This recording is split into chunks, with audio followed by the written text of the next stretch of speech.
Power Actuated Fasteners. Topic number 7. Power Actuated Fasteners. Relevant code section is ASCE 7, section 13.4.5, modified by CBC, section 1617A.1.20. Generally, power actuated fasteners are not allowed to be used for sustained tension or brace applications unless meeting specific exceptions. Some of these exceptions are power actuated fasteners in steel-to-steel connections pre-qualify for seismic application by cyclic tests according to ICC Acceptance Criteria 70. Another exception being use of sustained tension application for acoustical ceiling tiles. Power actuated fasteners must satisfy all requirements of pertinent evaluation report. Some power actuated fasteners may require verification of steel penetration, which may be difficult at steel tube connections or deck edge where the concrete has been placed.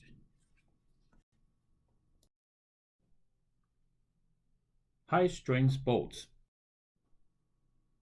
Topic number 8. High-strength bolts. High-strength bolts were previously under ASTM A325, A490. Twist-offs are F1852 and F2280. These were replaced by ASTM F3125, which is now adopted by RCSC specification for structural joints using high-strength bolts, 2014 edition. However, F3125 is adopted by AISC 360. High-strength bolts has more stringent tests and inspection requirements when compared to machine bolts, which are generally under ASTM A307. Special inspection, identification, and material testing requirements are contained in IR 17-8, 17-9, and 17-12. Testing may be for hardness, tensile or proof loads, and visual inspection for head burst. Continuing with topic number 8, high-strength bolts. Inspection. Project inspector and special bolting inspector must verify proper materials are delivered and used on site, whether it's A325, A490, or F3125 with different grades. We need to verify the bolts are properly stored and collect samples for testing by the lab of record and confirm connection types. Additionally, we need to verify method of tensioning used by the project. The Structural Bolting Handbook, published by Steel Structures Technology Center, Inc., is a useful reference which DSA recommend for your library. Continuing with topic number 8, high-strength bolts. We must clearly understand the following topics. Joint types, typically specified on the approved drawings. We have snug-tight joints, pretensioned joints, and slip-critical joints. Pretensioning options, generally proposed by the erector or the concurrence of your structural engineer of record. We have turn nut option, calibrated wrench, tension control bolts, and direct tension indicators. Continuing with topic number 8, high-strength bolts. This slide provides some nomenclature for high-strength bolting. Faying surface, the contacting surfaces of the beam web and shear tab. Shear plane, the plane between the beam web and shear tab. Snug tight, all plies in firm contact but not in full continuous contact. A325X bolts. X designates that the bolt threads are excluded from the shear plane. A325M bolts. N designates that the bolt threads are inside the shear plane. A325SC bolts, slip critical bolts typically used for seismic force resisting systems such as the moment frame, brace frame, and drag lines. Note the dark arrow in the bolt represents the bolt tension, which is the result of the torque applied to the bolt. Plies are forced into continuous contact as bolt tension increases. Continuing with topic number 8, high-strength bolts. This slide shows a photo of tension control bolts. The top bolt has the twist-off spline remaining in place, while the bottom one shows that the spline has been twisted off. Continuing with topic number 8, high-strength bolts. This slide shows a Skidmore-Wilhelm bolt tension calibrating device typically used in the field. It is used to determine the insulation torque for a calibrated wrench pretensioning method. It will interestingly occasionally discover problematic bolts. The bolts will fail prior to reaching the required pretension. Please make sure the lab record provides the correct model for the size and/or length of bolts used on the project. Continuing with topic number 8, high-strength bolts. Question here is whether proper turn-off nut is performed based on the markings. The answer is no. For typical connections where both faces of the connecting parts, such as the beam web and the shear tab, are normal to bolt axis, the minimum turn-off nut pretensioning required is 1/3 of a turn or 120 degrees. The tolerance is plus 60 degrees and minus 30 degrees. The Skidmore-Wilhelm machine shown on the previous slide will need to be used to verify this method can achieve the necessary pretension.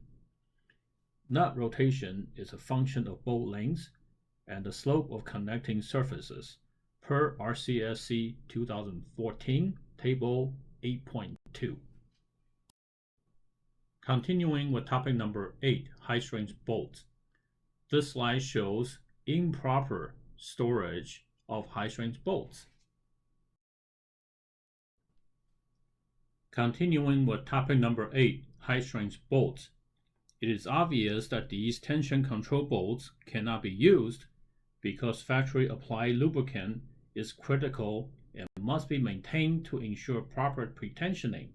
This is especially true with tension control bolts. Continuing with topic number 8, high-strength bolts. This slide shows properly stored and protected tension control bolts as required by RCSC specification.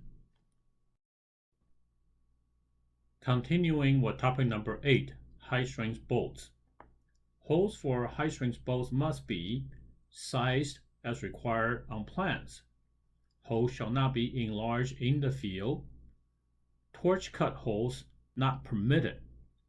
Project inspector and special bolting inspector must remove blowtorch from scissor lifts during bolting operation because, in one extreme case, bolts were flame cut in half and tack welded to the shear tab, meaning there is no connection between the beam and the supporting shear tab. Fitting surfaces must be clean of paint. Bolt lengths must be sufficient to allow full nut engagement. Continuing with topic number 8, high-strength bolts. This is an exercise. Please review the following slide and note at least 3 defects. As the project inspector, what steps would you take to ensure that defects were properly documented and corrected? This slide presents 4 identifiable defects. Please take a minute to review and document them.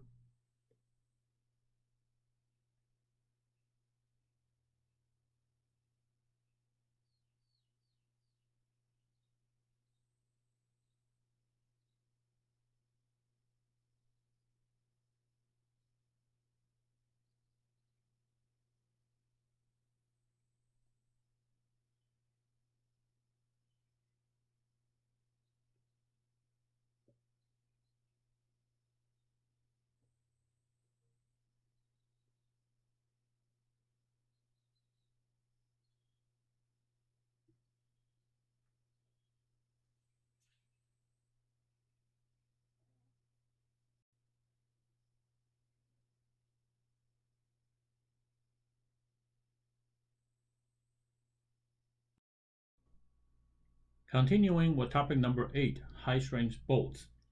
The defects are oversized root gap for fillet weld, torch cut slot in the diagonal brace, oversized hole in brace frame baseplate, inadequate projection of anchor bolt. CCD is required for the repair of the diagonal brace, providing weld washers, and for anchor extension. Continuing with topic number 8, high-strength bolts. Look for unusual conditions during your job walk. Detailers no longer coordinate or ask questions when unusual conditions occur. For example, in this picture, a shallow girder is being used to pick up a deeper beam. Continuing with topic number 8, high-strength bolts. This is another example of unusual condition where vertical deflection allowance is eliminated by a column that is perhaps too long on the right-hand side of this photo. Refer your questions to the AE team as soon as you can to prevent covering up mistakes. Continuing with topic number 8, high-strength bolts. This slide shows a tolerance issue where the slot in the HSS is oversized. It appears that the erection bolt is being used to close the gap. This may induce stresses in the connection not anticipated by the structural engineer of record. Consult with your SEOR regarding proposed repair, and a CCD is likely to be required.